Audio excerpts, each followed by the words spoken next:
राज्य सरकारच्या वतीने पणन विभागाच्या वतीने राष्ट्रीय बाजार समितीचं बिल या ठिकाणी आणण्यात आलं होतं। खरं म्हणतात तर महाराष्ट्रामध्ये पहिल्यापासून असलेल्या बाजार समितीची व्याख्या बदलून आंतरराष्ट्रीय स्तराची बाजारपेठ अशा प्रकारचं एक नवीन बिल आणलेलं आहे। आमचं म्हणणं एवढंच होतं की महाराष्ट्रातल्या सर्व व्यापारी, शेतकरी, माथाडी या सगळ्या लोकांचा या असलेल्या बिलाला विरोध होता।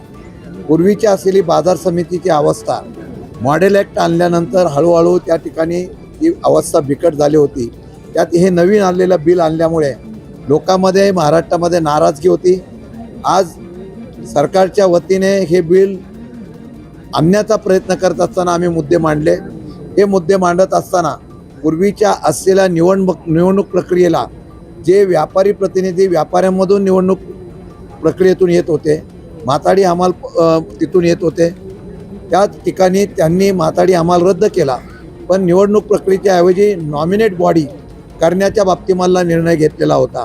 आमचा विरोध एवढाच होता की कुठलाही कायदा करा, पण राष्ट्रीय बाजार समिती करताना पूर्वीच्या बाजार समितीला धक्का लागू नये आणि त्याचबरोबर असलेल्या लोकांमधूनच निवडून देणारे प्रतिनिधी यावे, नॉमिनेट करू नये अशा प्रकारची आम्ही हरकत घेतली आहे। मला वाटतं की बरीच चर्चा झाल्यानंतर राज्य सरकारच्या वतीने पणन मंत्र्यांनी ग्वाही दिलेली आहे। हे बिल जरी मंजूर झालं तर मार्चपर्यंत या बिलामधल्या आपल्या सर्वांच्या समितीबरोबर चर्चा करू, एक समिती स्थापन करू आणि या समिती स्थापन करून त्याच्यावर सविस्तरपणे चर्चा करून मार्चच्या अधिवेशनामध्ये सुधारित नियमावली आणून त्या प्रकारे या असलेल्या बाजार समितीच्या घटकांना कुठेही धक्का लागणार नाही अशा प्रकारची ग्वाही दिलेली आहे। मला वाटतं की महाराष्ट्रामध्ये राष्ट्रीय बाजार समितीच्या नावाखाली खाजगीकरण होऊ नये याच्या संदर्भातला आमचा विरोध तीव्र आहे। मार्चमध्ये सरकार काय करतं याच्याकडे बघून हे आंदोलन भविष्य काळामध्ये आम्ही तीव्र करण्याची भूमिका निश्चितपणाने घेऊ।